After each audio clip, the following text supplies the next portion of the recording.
Muhammad Wali Nanjam, and I hope all of you will be fine. Student, the topic of today's discussion is the application of the Bernoulli's theorem या Bernoulli's equation. अगर हम इसकी application को देखें तो सबसे पहली हमारी जो एप्लीकेशन है जिसको आज हम डिस्कस करेंगे that is Torricelli's theorem. Torricelli's theorem basically हमें किसके बारे में बताता है? स्पीड ऑफ द फ्लक्स के बारे में. फ्लक्स से लफ्ज का मतलब क्या है? किसी भी चीज का किसी जगह से बाहर निकलना, जिसको हम कह सकते हैं आउटवर्ड फ्लो. हम इस बात को समझने के लिए ये एक टैंक लेते हैं और इस टैंक को हमने किसी एक रेफरेंस लेवल के ऊपर रखा हुआ है और इस टैंक का जो अपर एंड है, इस एंड में हम ये कहते हैं कि अगर जो वाटर लेवल है या जो कोई भी फ्लूइड इसके अंदर फिल है उसका जो लेवल है, उस लेवल से जो top of the fluid level है इस रेफरेंस तक उसकी जो हाइट है उसको हम नाम दे देते हैं h1.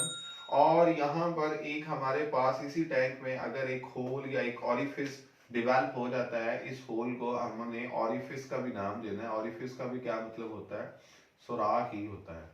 तो हम ये कहते हैं कि हमारे पास यहाँ से अगर कोई स्मॉल होल या लीकेज डिवेल्प होती है तो यहाँ से हम कहते हैं कि जो वाटर का आउटवर्ड फ्लो होगा, बाहर निकलेगा. अब स्टूडेंट देखें कि वो जो स्ट्रीम ऑफ द वाटर होगी वो इस तरह से बाहर हम कहते हैं कि निकलेगी और इस तरह से उसका रिजल्ट होगा. स्टूडेंट इस चीज को हम लोग डेली लाइफ में देखते हैं कि अगर हम किसी भी एक पाइप में से जो वाटर अगर उसे हम अपने हाथ में पकड़ें तो जो वाटर का आउटवर्ड फ्लो है वो बाहर निकलेगा. तो ये हमारे पास ये वैसी सी ही एक शेप बन रही है जो हमने प्रोजेक्टाइल मोशन में पढ़ा था, जिसमें हम कहते हैं कि ऑब्जेक्ट जो है वो 2 डायमेंशनल मोशन कर रहा है. एग्जैक्टली हम ये कहते हैं कि ये जो स्ट्रीम ऑफ द वाटर है जो यहाँ से फ्लो कर रही है बाहर, इस जगह पर जो वाटर की स्पीड होगी वो हमने कैलकुलेट करनी है और हम उसको क्या नाम देते हैं? v2. और यहाँ जो लेवल ऑफ द फ्लूइड है इन द टैंक, क्योंकि वो वाटर वहां से जारी सी बात है अपना लेवल उसका नीचे की तरफ होगा, तो हम यहाँ पर कहते हैं v1 उस एंड पर फ्लूइड के फ्लो की स्पीड है और जहां से वो बाहर निकल रहा है इस एंड पर फ्लो की जो स्पीड है v2 है. और इस एंड पर हम ये कहते हैं कि जो प्रेशर है वो p1 है और इस एंड पर जो प्रेशर है वो p2 है. यहाँ पे हम लिख देते हैं कि वो जो प्रेशर है वो उस एंड पर p2 है. देखें ये हमारे पास इस ऑरिफिस को अगर हम देखें तो इस ऑरिफिस तक जो लेवल ऑफ द फ्लूइड था इन द टैंक, उस ऑरिफिस तक उसका जो लेवल है हम उसको देखें अगर तो हमारे पास इसको हम नाम देते हैं h1 माइनस h2. यानी कि हम आसान अल्फाज में कहते हैं कि जैसे हमने चैप्टर नंबर 4 में भी बड़ा हुआ डिफरेंट केसेस पढ़े हुए हैं. अगर हमारे पास कोई भी एक ऑब्जेक्ट है और वो जमीन से किसी एक हाइट पर है, सपोज 10 मीटर की हाइट पर है, तो उस वक्त उसके पास पोटेंशियल एनर्जी अवेलेबल है. जब आप उसे ड्रॉप करते हैं वो नीचे की तरफ आता है, तो हम कहते हैं जब जमीन से उसकी हाइट सपोज 6 हो या 7 हो किसी भी पॉइंट पर, तो उस पॉइंट पर उसकी जो स्पीड होगी वो कितनी होगी, या उस पॉइंट पर उसके पास पोटेंशियल एनर्जी कितनी होगी या काइनेटिक एनर्जी कितनी होगी. एग्जैक्टली वैसे ही हम कहते हैं कि वो जो लेवल है h1 वो उस टॉप लेवल की हाइट थी, रेफरेंस थे, और ऑरिफिस से जो हाइट है वो h2 है. तो ये डिफरेंस हमारे पास स्टूडेंट कितना बनता है? h1 minus h2. अगर हम इन दोनों जगहों को देखें तो ये जो एरिया है इस एरिया को हम कह देते हैं ये a1 है और इस ऑरिफिस का जो एरिया है इसको हम कहते हैं ये a2 है. स्टूडेंट अगर हम इन दोनों पॉइंट्स को देखें, ये एंड नंबर 1 और एंड नंबर 2, अगर हम इन्हें नाम दें तो इन जगहों पर हम अगर बर्नौलीज इक्वेशन अप्लाई करें तो हम इसे लिख सकते हैं कि अकॉर्डिंग टू बर्नौलीज इक्वेशन हमारे पास जो रिजल्ट आएगा वो क्या आएगा? वो रिजल्ट कुछ इस तरह से हमने पढ़ा था, P1 plus half rho V1 square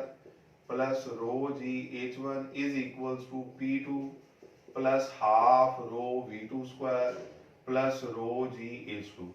student अगर हम इस रिलेशनशिप में देखें तो हमारे पास ये जो P1 है और ये जो P2 है ये दोनों एक दूसरे के बराबर है और इन दोनों की जगह पर P लिखा जा सकता है. क्यों? क्योंकि ये बेसिकली किसकी वैल्यू है? एटमॉस्फेरिक प्रेशर की वैल्यू है. और हम ये कहते हैं कि ये प्रेशर सेम होगा इन दोनों पॉइंट पर, लिहाजा इन दोनों पॉइंट पर प्रेशर के सेम होने की वजह से हम इन दोनों की जगह पर P लिख सकते हैं. स्टूडेंट अगर हम इसी रिलेशनशिप को देखें तो हमारे पास यहाँ से P1 की जगह पर भी हमने P लिख लिया और बाकी सारा रिलेशन एज इट इज हम लिख लेते हैं एक दफा इक्वल्स टू, और P2 की जगह पर भी हमने P लिख दिया और ये रिलेशन जो बाकी टर्म्स हैं उनको वैसे ही लिख लेते हैं। अब हमारे पास स्टूडेंट यहाँ से जो रिजल्ट आएगा ये P इधर आके माइनस हो जाएगा और हम कहते हैं कि ये दोनों टर्म्स जो है ये दोनों की कैंसल आउट हो जाती है। अब स्टूडेंट अगर हम इसी रिलेशनशिप को फर्दर देखें तो हमारे पास ये जो दो एंड्स हैं हमने पढ़ी हुई है एक बात, equation of continuity according to equation of continuity. हमने क्या बात पढ़ी है, हमने ये बात पढ़ी है कि जिस एंड पर एरिया ऑफ क्रॉस सेक्शन ज्यादा होता है वहां जो स्पीड ऑफ फ्लो होती है वो कम होती है, और जिस एंड पर एरिया ऑफ क्रॉस सेक्शन ज्यादा होता है वहां पे तो स्पीड कम थी, और जहां पर एरिया ऑफ क्रॉस सेक्शन कम होगा वहां पे स्पीड ज्यादा होगी, और इन दोनों का प्रोडक्ट कांस्टेंट रहता है। स्टूडेंट अगर हम इस लिहाज से देखें तो हम ये कह सकते हैं कि जो A1 है वो A2 के मुकाबले में बहुत बड़ा है, और चूंकि इस रिलेशन के मुताबिक जहां एरिया ज्यादा होगा वहां पे स्पीड कम होगी, तो इसी कॉन्सेप्ट के अकॉर्डिंगली हम यहाँ पर ये लिखेंगे कि हमारे पास जो V1 होगी स्पीड वो फिर बहुत कम होगी किसके मुकाबले में, V2 के मुकाबले में। और अगर ये वैल्यू बहुत कम है स्टूडेंट तो इस वैल्यू को हम क्या कहते हैं कि V1 is nearly equals to zero, हम उसे अप्रोक्सीमेटली इक्वल्स टू क्या कर लेते हैं, जीरो। और स्टूडेंट अगर हम यही वैल्यू यहाँ पर इक्वेशन में पुट करें, ऊपर जो हमारी इक्वेशन थी, तो हमारा रिजल्ट क्या आ जाएगा, हम यहाँ पर हाफ रो V1 की जगह पर जीरो पुट कर दें plus rho g H1 equals to half rho V2 square plus rho g H2। अब इस रिलेशनशिप में देखेंगे हमारे पास रो जी H1 बचा है, ये जो रो जी H2 है ये इधर आकर क्या हो जाएगा, रो g H1 minus rho g H2, ये प्लस टर्म इधर आके माइनस हो जाएगी, इक्वल्स टू क्या आ जाएगा, हाफ रो V2 स्क्वायर आ जाएगा। स्टूडेंट इस रिलेशनशिप में अगर हम देखें तो इन दोनों टर्म्स में क्या चीज कॉमन है, रो जी दोनों में मौजूद है, तो इसको कॉमन निकालें, अंदर क्या बचेगा H1 minus H2 equals to half rho V2 square. यहां पर भी रो मौजूद है, यहां पर भी रो मौजूद है, दोनों साइड पर कैंसल आउट हो जाएंगे, ये 2 इधर जाकर मल्टीप्लाई हो जाएगा और रिजल्ट हमारे पास बन जाएगा 2g into H1 minus H2 equals to V2 का स्क्वायर। स्टूडेंट अगर हम इस इक्वेशन की दोनों साइड पर स्क्वायर ले लें तो हम ये देख सकते हैं कि जब हम दोनों साइड पर स्क्वायर रूट ले लेंगे तो हमारे पास ये स्क्वायर रूट से कैंसिल हो जाएगा, और जो V2 का रिलेशन है, जो V2 हम कहते हैं स्पीड एट पॉइंट 2, जिसको हम स्पीड ऑफ एफ्लक्स का नाम देकर आए हैं, वो किसके इक्वल है, 2g H1 माइनस H2 और अंडर रूट। इस रिलेशन के तहत स्टूडेंट हम किसी भी पॉइंट पर जो स्पीड ऑफ द फ्लक्स है वो फाइंड आउट कर सकते हैं, यानी कि वो कितनी हाइट है जहां से कोई चीज नीचे की तरफ गिर रही होती है, तो हम कहते हैं कि उस हाइट की वजह से या उस हम कहते हैं कि decrease in the potential energy वो किस में कन्वर्ट हो जाएगी, काइनेटिक एनर्जी में। उस कॉन्सेप्ट के अकॉर्डिंगली हम यहाँ से speed of the flux find कर सकते हैं। इसकी जो हमारी बुक पर डेफिनेशन लिखी भी हुई है हम उसको अगर देखें तो वो यहाँ पे लिखता है कि speed of a flux is equals to the velocity gained by the fluid in falling through a height of h1 minus h2 under the action of gravity. Speed of a flux is equals to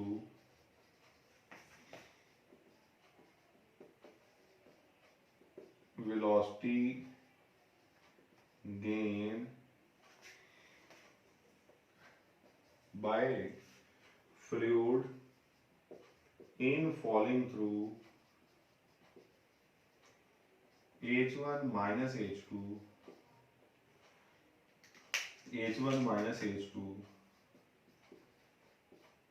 under the action of gravity।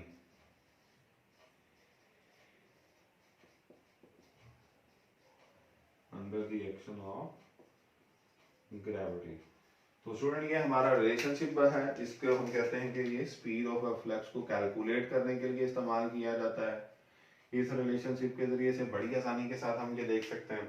कि जो यहाँ से water flow करेगा जो हम कहते हैं outward flow है, उसकी स्पीड अगर मालूम करनी है तो हमें सिर्फ ये देखना है कि वो जिस हाइट से स्टार्ट है और जिस हाइट से वो बाहर निकल रहा है, इन दोनों का डिफरेंस क्या है। तो हमें ये रिजल्ट h1 माइनस h2 वो भी एक हाइट ही की इक्वल होगी वैल्यू, और under the action of the gravity. अब स्टूडेंट हम यहाँ से अगर हम देखें तो हमारे पास ये एक प्रोजेक्टाइल मोशन जैसे हमने पढ़ी हुई है, तो बिल्कुल उसी तरह से एक पाथ है। हम इस केस में अगर हम देखें तो हम ये कहते हैं कि हमारे पास ये जो रिजल्ट है यहाँ पर, अगर इसका एरिया बढ़ता जाएगा तो डेफिनेट बात है यहाँ पर जो स्पीड है वो कम होती जाएगी। स्टूडेंट अब हम ये कहते हैं कि यहाँ पर जो v1 स्पीड है ये v2 के मुकाबले में कम क्यों है, जिसको हमने अप्रोक्सीमेटली इक्वल्स टू 0 कंसीडर कर लिया था। ये बेसिकली इस तरह से कि अगर हम इस टैंक को देखें, जो टैंक को अगर हम टैंक पर में अगर इसका जो अपर एंड है वो अगर ओपन है और हम उसको ऐसे ऊपर से झांके नीचे की तरफ उसे देखें, तो अगर आप उस टैंक में जो नीचे यहाँ इस पॉइंट पर अगर कोई सुराख कर देते हैं या वहां पर कोई एक टैब लगा देते हैं और उस टैब को ओपन कर देते हैं, वहां से वाटर जो है वो फ्लो कर रहा है, तो हम देखेंगे कि जो टैंक में जो लेवल है वाटर का वो नीचे की तरफ जाएगा तो सही, लेकिन उसके नीचे की तरफ जाने की रफ्तार बहुत कम होगी। वो बज़ाहिर हमें ऐसे लगेगा कि जैसे नीचे जा ही नहीं रहा। तो लिहाजा इस कॉन्सेप्ट के मुताबिक हम इसको ये कहते हैं कि यहाँ पर जो स्पीड है वो बहुत कम है, जबकि जब हम टैब को ओपन करते हैं तो उसमें से तो वाटर बहुत तेजी के साथ बाहर निकल रहा होता है। हमें इस बात का पता है क्योंकि वो एरिया ऑफ क्रॉस सेक्शन बहुत स्मॉल है और वहां पर स्पीड ऑटोमेटिकली ज्यादा हो जाएगी। स्टूडेंट अब वो बुक पर एक और बात लिखता है कि अगर हम ये कंसीडर करें कि इसी जगह पर एक यहाँ पर ये जो पाइप ये जो होल था, हम इसको कहें कि हमने यहाँ पर इसको अटैच, ये ऐसे कह लें कि एक ओपनिंग है और इस ओपनिंग को हमने यहाँ पर एक पाइप के साथ हम कहते हैं एक ट्यूब के जरिए से अटैच किया, और अगर हम देखें तो इस ट्यूब में भी जो वाटर लेवल है वो ऊपर की तरफ भी जाएगा। अगर जैसे पानी को हमने यहाँ से देखा इमर्ज हो रहा है, बिल्कुल इसके जरिए से वो ऊपर भी जाएगा। और हम ये कहते हैं कि जितनी पोटेंशियल एनर्जी इसकी कम होगी नीचे की तरफ आने की, उतनी वो काइनेटिक में कन्वर्ट होती है। अगर इस लिहाज से देखें तो वाटर का लेवल जो इस ट्यूब में होना चाहिए वो उस टैंक में मौजूद लेवल ऑफ द वाटर के इक्वल होना चाहिए, लेकिन वो उसके इक्वल नहीं होता बल्कि उससे हमेशा कम होता है। ये आखिरी पैराग्राफ में बात लिखी हुई है। वो कम क्यों होता है? वो कम इसलिए होता है क्योंकि विस्कस फोर्सेस होती हैं, जिसकी वजह से हम ये कहते हैं कि हमारे पास एग्जैक्टली वही लेवल नहीं होगा बल्कि उससे थोड़ा सा नीचे लेवल होगा। जहां तक वो उसे जाना चाहिए वो उतना नहीं जाता क्योंकि वहां पर हमारे पास विस्कस एनर्जी लॉसेस हो रहे होते हैं, विस्कस फोर्सेस एक्ट कर रही होती हैं, तो लिहाजा इसलिए वो वहां तक अटेन अपनी हाइट को नहीं कर पाता। स्टूडेंट इसी के साथ हम ये कहते हैं कि अगर हम relationship between speed and pressure देखें तो उसका एक और भी हमारे पास सिनेरियो, हम इसको यहां पर डिस्कस कर लेते हैं। Relationship between speed and pressure. Student अगर हम इस केस को देखें तो इस केस में हमने क्या करना है, हमने एक पाइप लिया है जो कि बेसिकली हॉरिजॉन्टल पाइप है। ये मैंने एक हॉरिजॉन्टल पाइप बनाया। इस हॉरिजॉन्टल पाइप को अगर हम देखें तो ये हमारा एक रेफरेंस लेवल है, और यहाँ पर इसकी जो इस एरिया को अगर हम देखें तो मैं इस एरिया को नाम देता हूँ कि ये एरिया ऑफ क्रॉस सेक्शन है A1, और इस एरिया ऑफ क्रॉस सेक्शन को देखें तो ये है A2। और अगर स्टूडेंट आप देखें कि इन दोनों एरियाज को ये कंपैरेटिवली एक दूसरे के मुकाबले में अगर हम देखें तो ये डिफरेंट एरियाज हैं, और हम अगर देखें और इसको ये समझें कि यहाँ से जो स्ट्रीम लाइंस हैं वो बनी भी हुई हैं, वो हम थोड़ा बना भी लेते हैं कि ये अगर सपोज स्ट्रीम लाइंस हैं तो हम इसको बड़ी आसानी के साथ ये समझ लेंगे कि ये स्ट्रीम लाइंस हमारे पास कुछ इस तरह से या इस शेप में होंगी। ये बुक पे बनी भी हुई है, हम देख भी सकते हैं। अब स्टूडेंट यहाँ से बेसिकली हमने सीखना क्या है कि ये जो दोनों एंड्स हैं इसको उसने नाम दिया है, ये एंड A है, ये B है पॉइंट, और ये C पॉइंट है। अगर पॉइंट A, B और C को हम देखें तो A वाले को पॉइंट को हम कहते हैं यहाँ पर जो एरिया होता है क्रॉस सेक्शन है वो A1 है, यहाँ पर area of the cross section जो है वो A2 है, और A1 और A2 दोनों different areas of the cross section. यहाँ से जब स्टूडेंट वाटर फ्लो करेगा या फ्लूइड फ्लो करेगा, तो उसके फ्लो की वजह से हम ये कहते हैं कि यहाँ पर अगर हम ये मीटर्स भी लगे हुए हैं या डिवाइसेस हैं जिनके जरिए से हम प्रेशर को मॉनिटर करते हैं,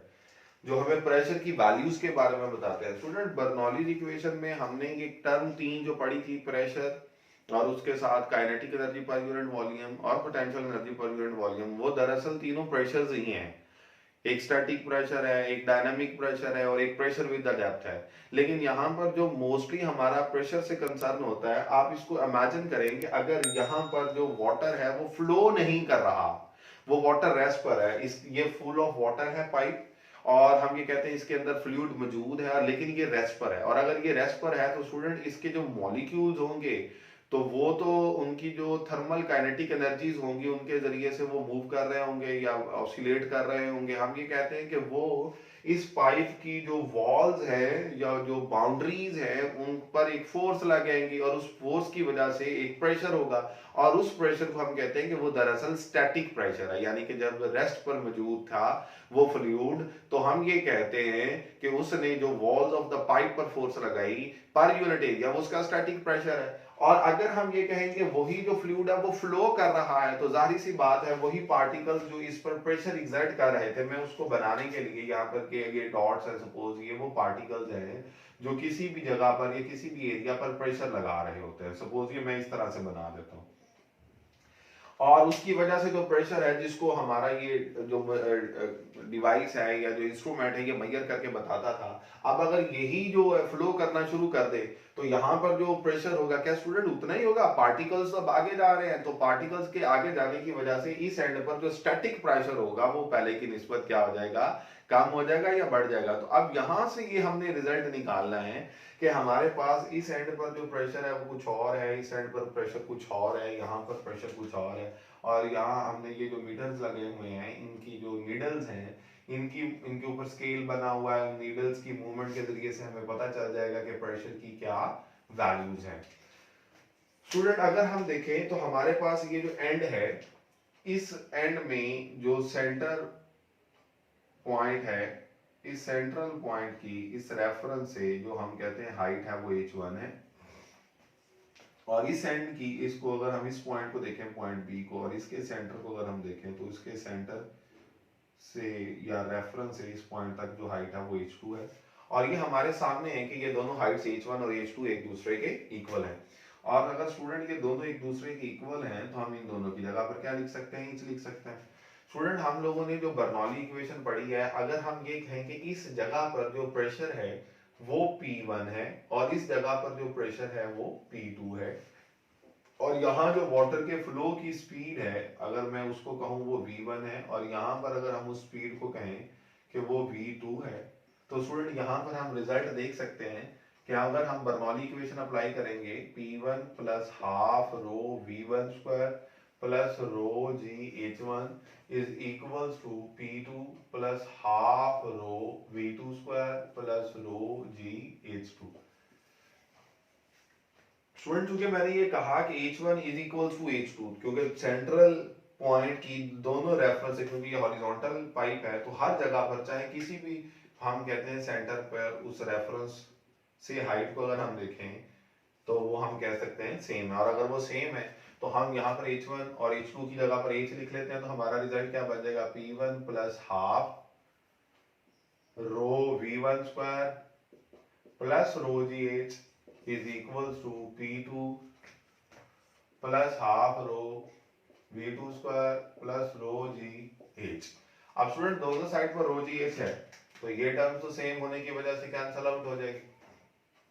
यानी चाहे इसको इधर ले जाए माइनस हो जाएगी या इसको इधर ले आए माइनस हो जाएगी, रिजल्ट जीरो आ जाएगा, दोनों कैंसलेशन हो जाएंगे। तो अब इस केस में हम ये कहते हैं कि अगर हम प्रेशर डिफरेंसेस देखना चाहते हैं इन दोनों एंड्स का, तो P1 हम यहाँ पर ऐसे ही रहने देते हैं, और ये जो P2 वाली टर्म है इसको इधर लेके आकर माइनस कर देते हैं, और ये जो हाफ रो V1 स्क्वायर इसको इधर लेकर जाकर माइनस कर देंगे, ये है हाफ रो V2 स्क्वायर वैसे का वैसे ही, और ये जो हाफ रो V1 स्क्वायर है इसको इस साइड पर जब लेके जाएंगे तो ये माइनस हो जाएगी। और यहां से हम स्टूडेंट अगर देखें तो इन दोनों एंड्स के दरमियान जो प्रेशर डिफरेंस है, या इन दो पॉइंट्स के दरमियान जो प्रेशर डिफरेंस है P1 minus P2 equals to half rho, इन दोनों में मौजूद है हाफ रो, कॉमन है, कॉमन निकाल लें, अंदर क्या बचेगा V2 square minus V1 square. लेकिन स्टूडेंट अब इस केस में अगर हम देखें तो हमारे पास जो हमारी बुक में एग्जांपल दी हुई है, अगर हम उस एग्जांपल को कंसीडर करें सिर्फ for the sake of the understanding, तो हम ये कहते हैं कि चूंकि ये जो एंड है इसका एरिया A1 जो A2 से बड़ा है। अब देखिएगा मैं इस पॉइंट को समझाने लगा हूं आपको, ये बात मैं आपको पहले भी बता चुका हूं कि A1 is greater than A2, और अगर A1 बड़ा है तो उस एंड पर जो स्पीड होगी वो कम होगी, और V2 पर फिर स्पीड हम कह सकते हैं इस पॉइंट पर स्पीड ज्यादा होगी। तो इस पॉइंट से अगर मैं यहाँ पे लिखूं कि हमारे पास V1 जो है वो भी एक स्पीड है और V2 एक वैल्यू है, तो आप देखिए इमेजिन करें स्टूडेंट खुद के V2 की वैल्यू ज्यादा है V1 से, और अगर V2 की वैल्यू ज्यादा है इसलिए उसने बुक पर इसको कहा कि अगर ये 2 मीटर पर सेकंड ले लें और ये 0.2 मीटर पर सेकंड ले लें, और हमारे पास ये जो फ्लूइड है ये एक, अगर हम इसको कंसीडर कर लेंगे वाटर है, तो डेंसिटी ऑफ द वाटर कितनी है 1000, तो हम यहाँ पर वो लिखकर वैल्यू निकाल सकते हैं। कहता अगर हम इन रिजल्ट्स के जरिए से वैल्यू निकालें तो हमारे पास P1 minus P2 is equals to half, और rho density of the water, अगर वो कहता है जो डेंसिटी है 1000 किलोग्राम पर क्यूबिक मीटर हो, तो हम यहाँ पर इसकी जगह पर 1000 लिख देते हैं, और अंदर हमारे पास V2 की जो वैल्यू है वो 2 का स्क्वायर माइनस V1 की जो वैल्यू है 0.2 इसका स्क्वायर। और स्टूडेंट अगर हम इसको सिंपलीफाई करें तो हमारे पास जो रिजल्ट आता है वो 1980 न्यूटन पर मीटर स्क्वायर। अगर स्टूडेंट हम इस रिजल्ट को देखें तो ये रिजल्ट बेसिकली इन दो पॉइंट्स पर जो प्रेशर का डिफरेंस है उसकी वैल्यू है। स्टूडेंट आप खुद देखें, अगर मैं दो टर्म्स को सब्ट्रैक्ट कर रहा हूं और उन दोनों की सब्ट्रैक्शन के बाद जो मुझे आंसर मिलता है उसके साथ अगर हम देखें कि प्लस या पॉजिटिव है, तो हम क्या समझते हैं, हम ये समझने पर मजबूर हो जाते हैं कि जो पहली टर्म है वो दूसरी टर्म से बड़ी है इसलिए आंसर पॉजिटिव आया। अगर पहली टर्म कम होती दूसरी टर्म से तो आंसर नेगेटिव आ जाता। इसकी मिसाल ऐसे ले लेंगे, अगर मैं ये कहूं कि मेरी पहली टर्म जो 10 है और दूसरी टर्म 5 है, तो 10 माइनस 5 प्लस 5 आ जाना था, और अगर पहली टर्म 5 होती और दूसरी 10 होती तो 5 माइनस 10 कितना आ जाना था, माइनस 5 आ जाना था। इस रिजल्ट से हमें ये बात पता चल जाती है कि जो हमारे पास P1 पॉइंट पर जो प्रेशर है वो P2 के प्रेशर के वैल्यू से ज्यादा है। तो यहां हम अगर देखें तो जो P1 पे प्रेशर ज्यादा है लेकिन V1 जो रफ्तार थी 0.1 पर वो कम है, किसके मुकाबले में, V2 के मुकाबले में। तो स्टूडेंट यहां से हम एक रिजल्ट निकाल सकते हैं, और वो रिजल्ट हमारा क्या है, वेयर द स्पीड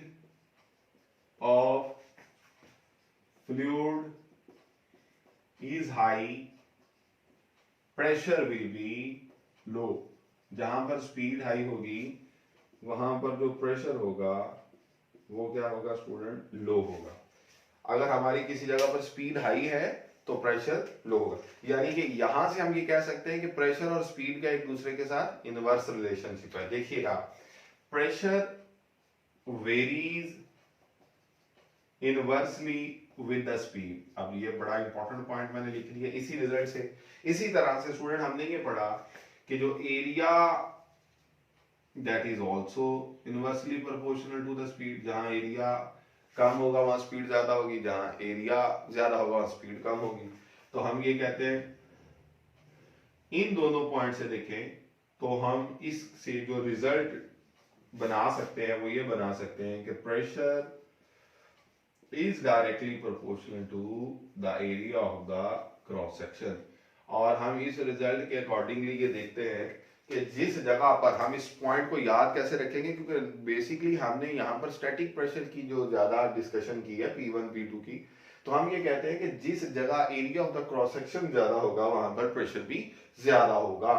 और हम इस चीज को याद रखने के लिए स्टूडेंट, क्योंकि बहुत सारी जगहों पर आगे हमें इनको डिस्कस करना होता है, तो समटाइम इसमें बहुत ज्यादा बच्चों को कंफ्यूजन होती है। तो हम इस चीज को ऐसे समझ सकते हैं कि जहां पर स्ट्रीम लाइंस, ये जो स्ट्रीम लाइंस हमें नजर आ रही हैं, जहां पे स्ट्रीम लाइंस के दरमियान फासला ज्यादा होगा वहां प्रेशर ज्यादा होगा, और जहां पर स्ट्रीम लाइंस के दरमियान फासला कम होगा वहां पे प्रेशर कम होगा। हम इस चीज को इस लिहाज से देखेंगे, जहां पर स्ट्रीम लाइंस एक दूसरे के क्लोज है वहां प्रेशर की वैल्यू क्या है, कम है, और वहां पर स्पीड क्या होगी, ज्यादा होगी। तो स्ट्रीम लाइन के कॉन्सेप्ट को जब कभी भी आप माइंड में लेकर आएंगे कि जहां पर स्ट्रीम लाइंस क्लोज हैं वहां पर प्रेशर हमेशा कम होगा और वहां पर स्पीड हमेशा ज्यादा होगी। स्टूडेंट बिल्कुल इसी तरह का जो एक हमारा नेक्स्ट रिलेशनशिप है जिसको हम वेंचुरी मीटर का नाम देते हैं, आइए स्टूडेंट उस रिलेशन को भी देख लेते हैं। स्टूडेंट अगर हम देखें हमारा जो नेक्स्ट कॉन्सेप्ट है वो है जी वेंचुरी रिलेशन। अगर हम इस रिलेशनशिप को देखें, वेंचुरी रिलेशन, तो बेसिकली ये वही है जो हम पहले डिस्कस कर चुके हैं। यहाँ पर जो स्पीड और प्रेशर के दरमियान रिलेशन के लिए हमने एक हॉरिजॉन्टल पाइप को डिस्कस किया है, तो यहाँ पर भी ये उसी की एग्जांपल है कि हमारे पास एक, ये सपोज करें हमारा एक कोई लेवल है जिसको हम कहते हैं कि एक रेफरेंस पॉइंट है, और इस रेफरेंस पॉइंट से ये जो एंड है, ये जो पॉइंट है और ये जो एंड है, अगर हम इसको नाम दें कि ये नंबर 1, ये पॉइंट 2 और ये पॉइंट 3, तो स्टूडेंट अगर हम इन 1 और 2 को आपस में कंपेयर करें तो यहाँ पर जो प्रेशर होगा वो P1 होगा, और यहाँ पर जो भी फ्लूइड फ्लो कर रहा होगा, जो उसकी स्ट्रीम लाइंस होंगी उनकी, अगर हम इस तरह से बना लें जैसे हमने पहले किया हुआ है, तो बड़ी आसानी के साथ स्टूडेंट हम इसको समझ सकते हैं कि हमारे पास इस जगह पर जो रिजल्ट आएगा वो क्या आएगा। हम क्या कहते हैं कि यहाँ पर जो फ्लो है उसकी जो वैल्यू है स्पीड की वो v1 है, और इस पॉइंट पर जो फ्लो है उसकी वैल्यू को अगर मैं ये कहूँ कि वो v2 है, और ये जो एंड है, ये जो क्रॉस सेक्शन है, ये इस क्रॉस सेक्शन से हमें पता है क्योंकि बहुत स्मॉल है, इस जगह का जो क्रॉस सेक्शनल एरिया है A1 है, और ये जो पॉइंट है इसको हम नाम दे देते हैं कि वो A2 है। तो स्टूडेंट अगर हम इन दोनों एंड्स को कंपेयर करें तो बिल्कुल क्या स्टूडेंट वैसा सा ही रिलेशनशिप नहीं बनता, क्योंकि अगर हम इस पाइप के सेंटर को देखें तो इस पाइप के सेंटर से उस लेवल तक जो हाइट है तो हम उसको नाम देंगे H1, और इस रेफरेंस से इस एंड तक जो हाइट है उसको भी हम, और अगर मैं इस एंड को देखूं या इस पॉइंट को देखूं तो यहाँ पर जो हाइट है वो भी, तो स्टूडेंट H1 और H2 बराबर है। ये स्टूडेंट एग्जैक्टली वही केस है, हम ये कहते हैं कि इस केस में भी H1 और H2 एक दूसरे के बराबर हैं और दोनों की जगह पर H लिखा जा सकता है। लेकिन यहाँ पर हमने जो रिलेशनशिप बनाया एग्जैक्टली वैसा ही रिलेशनशिप बनाना है हमने, और हमने ये लिखना है कि P1 minus P2 is equals to half rho, जो हमने यहाँ पर लिखा था V2 square minus V1 square. लेकिन यहाँ पर स्टूडेंट वो एक कंडीशन ये कहता है कि अगर हम देखें तो अगर ये area of cross section A1 A2 से बहुत बड़ा हो, बहुत ज्यादा बड़ा हो, यहाँ पर तो हमने इसको कंसीडर करना है कि अगर वो एरिया बहुत बड़ा है तो दूसरी जगह पर उसके करस्पॉन्डिंग जो स्पीड है v1 पर जो स्पीड होगी वो फिर बहुत कम होगी v2 के मुकाबले में, और उस रफ्तार को कहते हैं हम अप्रोक्सीमेटली इक्वल्स क्या कर लेते हैं 0 के, और अगर हम उसको 0 के इक्वल कंसीडर कर लें तो स्टूडेंट यही रिलेशनशिप क्या बन जाता है P1 minus P2 equals to half rho V2 square. और इस रिलेशन के जरिए से कोई से दो पॉइंट के दरमियान जो प्रेशर डिफरेंस होता है उसकी मदद से हम स्पीड की वैल्यू को फाइंड आउट कर सकते हैं कि किसी एक पर्टिकुलर पॉइंट पर जो फ्लो है उसकी स्पीड या उसकी हम कहते हैं मैग्नीट्यूड क्या है। स्टूडेंट इस रिलेशनशिप के जरिए से हम एक डिवाइस जिसको हम नाम देते हैं वेंचुरी मीटर, ये एक डिवाइस है जिसका हम इस्तेमाल करते हैं टू डिटरमिन डिवाइस, बल्कि हम उसको कंप्लीट ही लिख लेते हैं डिवाइस which is used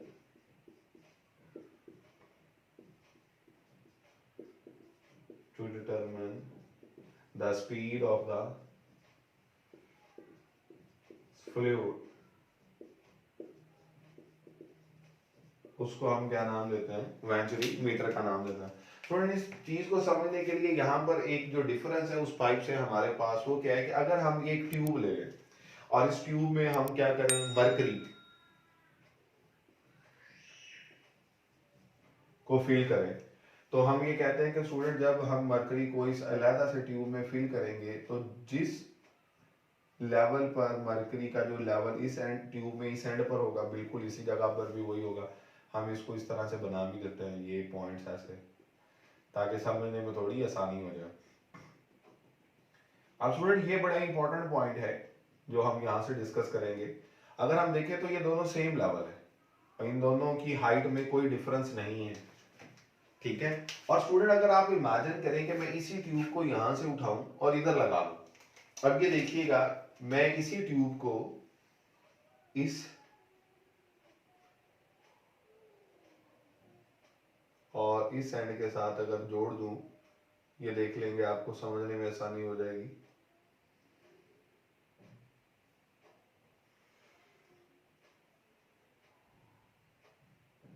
मैं इसके साथ अगर इसको अटैच कर देता हूं, इन दोनों एंड्स को, इस ट्यूब को यहाँ पे लगा देता हूं, तो आप लोगों को ये देखने में बात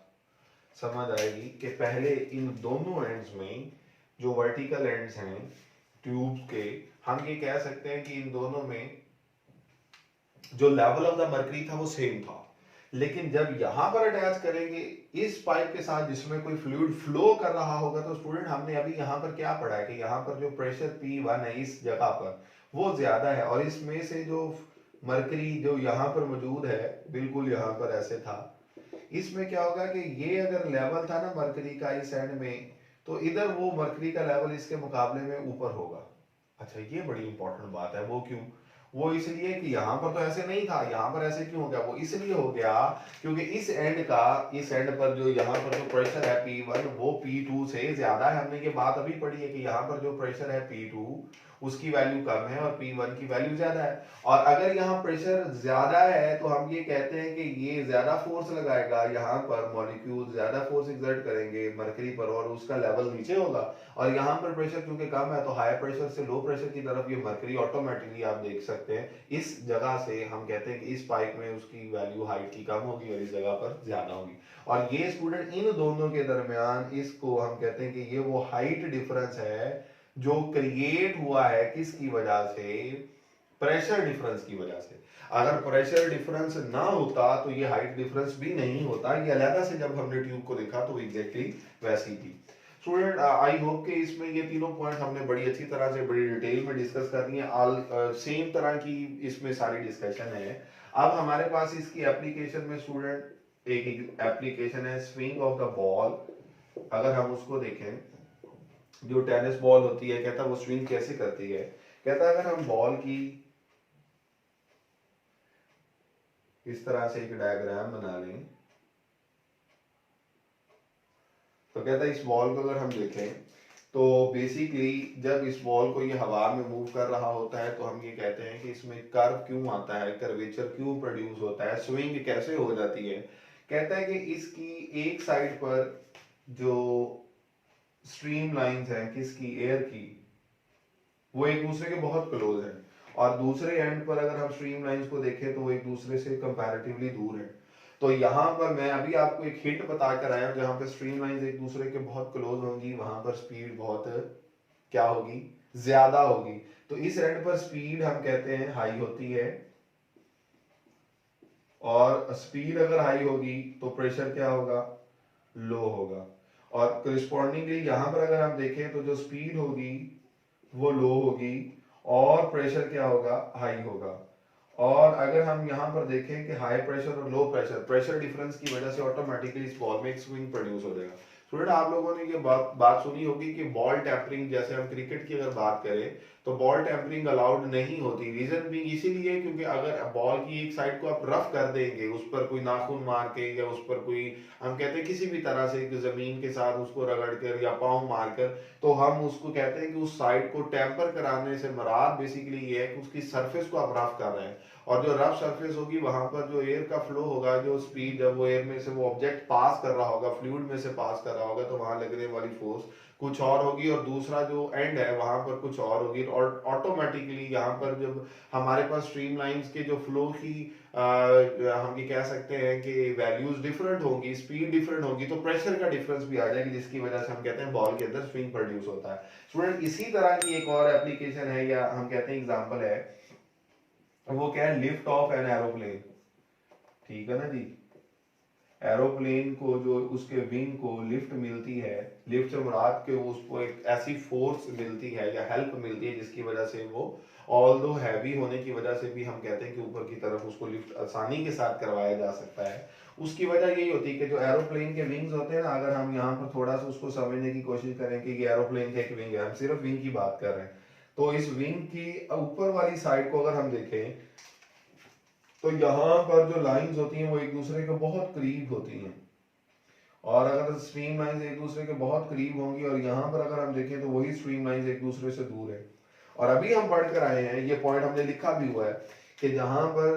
स्पीड लो होगी प्रेशर वहां पर हाई होगा, और जो स्ट्रीम लाइंस होगी वो एक दूसरे से दूर होगी। और इधर देखें स्ट्रीम लाइंस एक दूसरे के क्लोज है, तो प्रेशर यहाँ पर लो होगा और स्पीड यहाँ पर हाई होगी, तो ऑटोमेटिकली यहाँ हाई प्रेशर और यहाँ वाला लो प्रेशर हेल्प करता है,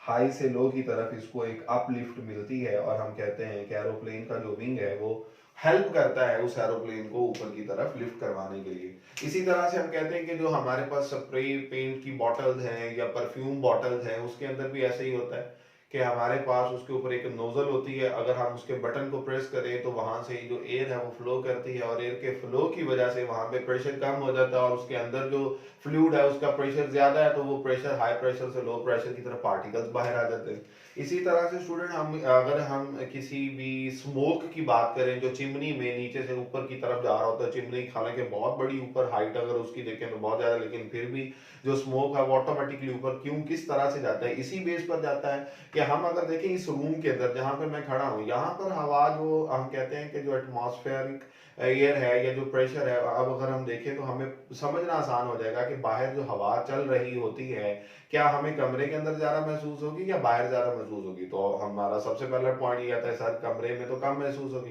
तो यहाँ पर अगर एयर की फ्लो की वैल्यू कम है तो यहाँ पे प्रेशर ऑटोमेटिकली ज्यादा हो जाएगा। और बाहर अगर हम देखें किसी अगर हाइट पर, अगर हम फर्स्ट फ्लोर पर या सेकंड फ्लोर पर या इस बिल्डिंग के टॉप पर चले जाते हैं, तो वहां पर जो एयर है वो हम कहते हैं कि बहुत उसकी फ्लो हमें ज्यादा महसूस होगा, और अगर वहां पर फ्लो ज्यादा होगा तो वहां पे प्रेशर कम होगा, और ऑटोमेटिकली हायर प्रेशर से लोअर प्रेशर की तरफ वो जो स्मोक होगा वो राइज करेगा। तो स्टूडेंट ये सारी एग्जांपल जो आएंगे as a short answer question भी आपके पूछी गई हैं, हम पहले ये शॉर्ट आंसर क्वेश्चन कर चुके हैं।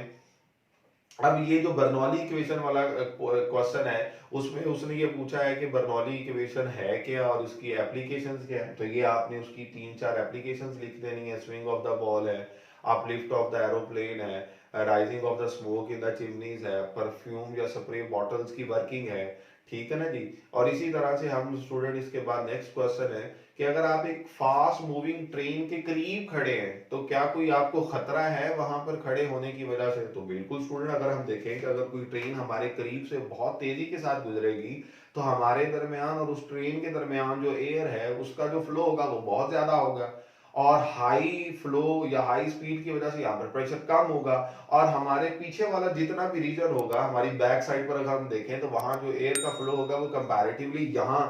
की निस्बत कम होगा, और अगर फ्लो वहां पर कम होगा तो प्रेशर ज्यादा होगा। तो हम ये देख सकते हैं कि हमारी बैक साइड पर जो प्रेशर है और हमारे उस ट्रेन और मेरे दरमियान जो प्रेशर होगा वो कहता है कंपैरेटिवली कम होगा, तो हाई प्रेशर से लो प्रेशर की तरफ एक फोर्स एक थ्रस्ट मिलता है, तो हम कहते हैं कि चांसेस हैं कि आप उस ट्रेन के साथ जाके टकरा सकते हैं, तो इसीलिए तो कहा जाता है कि आप दूर होके खड़े हो। इसी तरह की एग्जांपल में स्टूडेंट एक नेक्स्ट क्वेश्चन उसने पूछा कि two robots moving parallel in the same direction attract towards each other explain by, कि अगर दो बोट्स हैं और वो एक ही डायरेक्शन में मूव कर रही हैं, जैसे हमने देखा होगा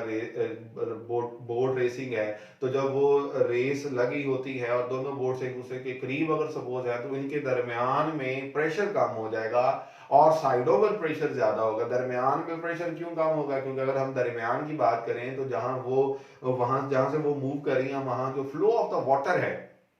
या एयर है, वो कंपैरेटिवली उसकी स्पीड ज्यादा है और साइडों पर कम है, तो दरमियान में स्पीड ज्यादा होने से प्रेशर कम हो जाएगा और साइडों पर प्रेशर ज्यादा होगा और हाई प्रेशर से लो प्रेशर की तरफ ऑटोमेटिकली वो अट्रैक्ट होगी, इसीलिए उनके टकराने के चांसेस होते हैं। तो ये साथ ही हमने उनको क्वेश्चंस को भी डिस्कस कर लिया। इसी तरह से ये भी स्विंग ऑफ द बॉल का भी क्वेश्चन है, ये भी वहां पर डिस्कस हो जाएगा। तो आई होप कि आप लोगों ने इस लेक्चर को बहुत अच्छे तरीके से सीख लिया होगा। Please don't forget to like and subscribe my channel and keep good care of yourself. Allah Hafiz.